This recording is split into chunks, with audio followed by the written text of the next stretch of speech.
여러분, 오늘은 조금 무거운 이야기로 시작해야 할 것 같습니다.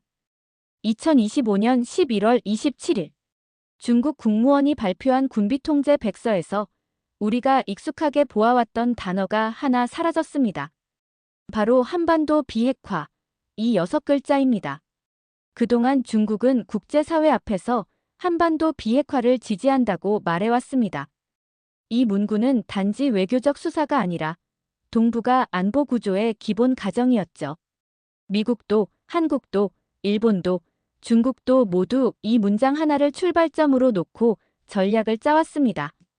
그런데 이번 백서에서 그 문장이 빠졌습니다. 대체 왜일까요? 중국은 무엇을 바꾸려 하고 있을까요?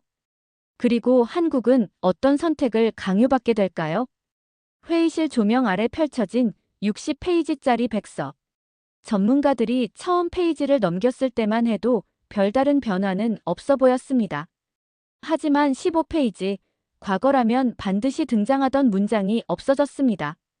중국은 한반도의 비핵화지대 설립을 지지한다. 사라졌습니다. 흔적도 없이. 그 자리를 대신 채운 건 원론적 표현뿐이었죠. 한반도의 평화, 안정, 번영을 위해 노력해왔다. 듣기에는 그럴듯하지만 이 문장은 아무 의미도 담지 않습니다. 비핵화라는 구체적 목표도 북한의 핵개발을 막겠다는 의지도 보이지 않습니다. 그 순간 여러 외교 안보 분석가들은 직감했습니다. 중국이 전략을 바꿨다. 여기서 중요한 건 북한이 핵을 갖고 있는 현실에 중국이 더 이상 문제를 삼지 않겠다는 태도입니다. 그동안 중국은 공식적으로는 북한의 핵개발을 반대한다는 입장을 유지해왔지만 실제로는 제재를 느슨하게 적용하거나 회피하도록 돕는 모습이 많았죠. 그렇다고 해서 공식 문서에서 비핵화를 지우기까지 한 적은 없었습니다. 이번엔 다릅니다. 삭제는 선택이 아닙니다. 선언입니다. 홍콩의 사우스 차이나 모닝 포스트는 이렇게 분석했습니다. 중국은 북한을 전략적 자산으로 본다. 미국을 견제하기 위해, 그리고 일본, 한국이 독자적 힘을 키우지 못하게 하기 위해 북한의 핵 보유를 사실상 허용하고 있다. 이 문장 하나가 사라졌을 뿐인데 왜 이렇게 큰 파장이 일어날까요? 그 이유는 간단합니다. 이제 동북아는 더 이상 과거의 규칙으로 움직이지 않기 때문입니다. 안보 지형이 바뀌고 있습니다. 한국은 지금 30년 동안 유지되어 온 전략적 기반이 흔들리는 첫 장면을 보고 있는 겁니다. 중국이 왜 이 문구를 삭제했는지를 이해하려면 지금 중국이 처한 국제 환경을 먼저 봐야 합니다. 미국과의 전략 경쟁은 갈수록 격화되고 있고 태평양, 남중국해, 대만 해협 등 여러 군사적 긴장지대에서 중국은 끊임없이 압박을 받고 있습니다. 이런 상황에서 중국은 하나의 판단을 내렸습니다. 북한은 부담이 아니라 자산이다.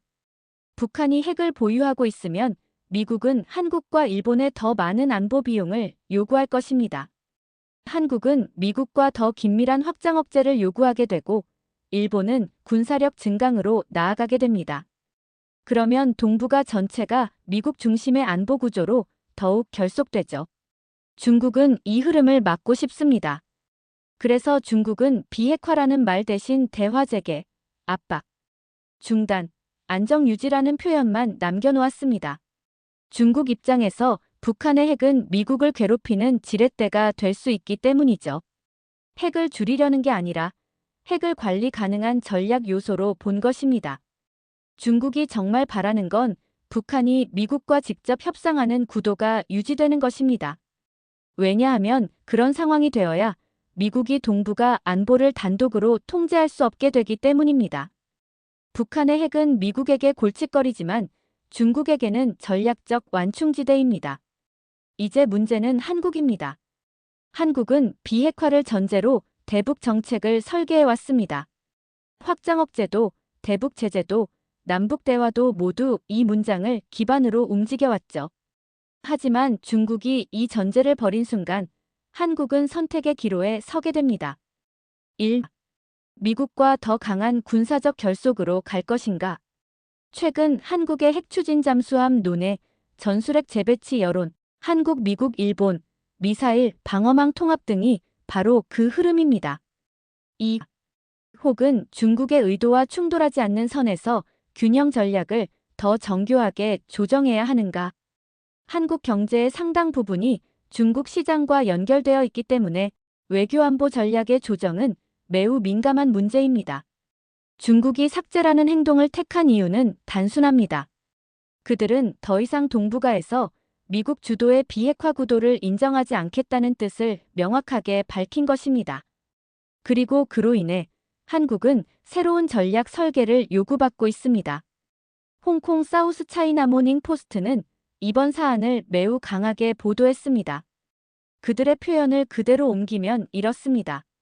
중국은 북한 핵 보유를 사실상 묵인하는 방향으로 정책을 조정하고 있다. 왜 이런 분석이 나왔을까요?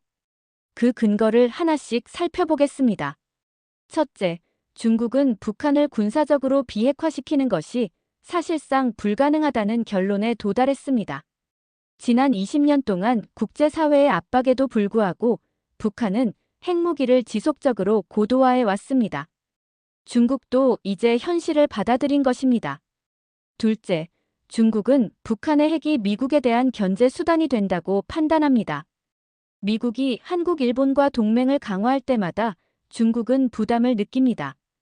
북한의 핵이 계속 존재하면 한미일이 독자적으로 통합된 군사망을 구축하는 것을 어렵게 만들 수 있죠. 셋째, 중국은 북한의 핵무기 자체보다 안전관리에 신경을 더 씁니다. 즉, 북한이 핵을 가지고 있더라도 그 핵을 어떤 상황에서 어떻게 사용할지 중국이 파악할 수 있다면 중국 입장에서는 전략적으로 활용 가능한 위험이 되는 것입니다.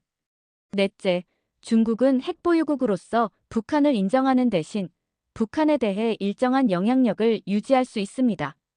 국제사회가 북한을 압박할수록 북한은 중국 쪽으로 더 기울게 되죠. 이런 흐름 속에서 홍콩의 사우스 차이나 모닝 포스트는 이렇게 결론 내립니다. 중국은 이제 비핵화를 목표로 하지 않는다. 중국의 목표는 동북아에서 미국의 독점을 막기 위한 핵 균형 구조다. 핵 균형 구조. 이 말은 매우 중요합니다. 과거 동북아의 핵 구조는 단순했습니다. 한국, 일본이 비핵 국가였고 북한만 핵을 보유한 형태였죠. 중국은 비핵화를 외쳤습니다. 하지만 이제 중국은 북한의 핵을 인정하고 미국의 확장 억제에 대응하는 다국적 구조를 만들려 하고 있습니다. 즉, 중국은 북한을 통해 미국의 균형을 맞추고 한국과 일본의 군사적 선택을 제한하려는 전략을 가지고 있습니다. 이제 한국의 상황을 봐야 합니다. 우리는 그동안 한반도 비핵화를 유일한 목표로 설정해 왔습니다. 하지만 이 전제가 흔들린다면 무엇이 바뀌게 될까요? 첫째, 확장 억제 전략이 강화될 수밖에 없습니다. 미국은 이미 한국의 핵 추진 잠수함 도입 가능성을 인정했습니다. 또한 미사일, 방어체계의 통합 논의가 빨라지고 있고 한국, 미국, 일본, 정보 공유 체계 역시 과거보다 훨씬 강력해지고 있습니다. 둘째, 한국의 선택지는 점점 명확해지고 있습니다. 과거처럼 중국과 미국 사이에서 외교적 균형을 맞추자는 전략은 점점 어려워질 것입니다. 북핵이 상수화되고 중국이 이를 묵인하는 상황에서는 한국이 독자적 억제력을 강화하는 수밖에 없습니다. 셋째, 국내 정치에서의 핵무장 논쟁도 다시 힘을 얻을 것입니다. 전술핵 재배치, 한국형 핵무장, 독자적 억제력 강화. 이런 문장들이 앞으로 더 자주 언론과 국회를 오가게 될 것입니다. 넷째, 중국이 더 이상 비핵화 파트너가 아니라는 현실은 한국에게 새로운 외교 디자인을 요구합니다. 한국은 미국, 일본과의 협력을 강화하는 동시에 중국과는 경제기술 협력의 안정성을 유지해야 하는 매우 복잡한 전략을 짜야 합니다. 마지막으로 한국의 외교는 보다 주권 중심적으로 변할 가능성이 큽니다. 비핵화가 동맹의 목표가 아닐 때 한국은 더 많은 안보군사 조치를 자국 판단으로 결정할 수 있게 됩니다. 전문가들은 말합니다. 한국은 지금 1991년 냉전 종식 이후 가장 큰 안보 전략 재편기를 맞고 있다. 우리가 지금 보고 있는 변화는 단순한 문장의 삭제가 아닙니다. 동북아 질서 자체가 재편되고 있는 현장입니다. 비핵화가 목표가 아닌 시대. 중국은 북한을 전략적 파트너로 끌어안고 미국은 한국과 일본을 중심으로 확장 억제를 강화합니다. 한국은 그 사이에서 새로운 선택을 강요받게 됩니다. 이제 한국에게는 세 가지 길이 있습니다. 첫째, 강한 동맹 강화의 길. 미국의 확장 억제 아래에서 공격적 억제력을 구축하는 방식입니다. 핵 추진 잠수함, 장거리 미사일, 미사일 방어 체계 등 현실적 옵션들이 여기에 포함됩니다. 둘째, 균형 외교의 업그레이드. 한국이 미국, 중국, 어느 쪽에도 휘둘리지 않고 국익 중심의 외교를 강화하는 방식입니다. 경제, 기술, 안보를 각기 다른 축으로 분리하는 고난도 전략이죠. 셋째, 독자 억제력이라는 새로운 선택지. 과거에는 정치적 금기처럼 여겨졌던 한국형 핵무장 논의가 앞으로는 무게를 갖고 검토될 가능성이 큽니다. 우리는 새로운 시대의 문 앞에 서 있습니다. 한때 비핵화라는 말이 모든 외교 전략의 중심에 있었지만 지금은 그 단어가 국제 문서에서 사라지고 있습니다. 그리고 그 사라짐은 우리가 다시 전략을 쓰라는 메시지일지도 모릅니다. 감사합니다.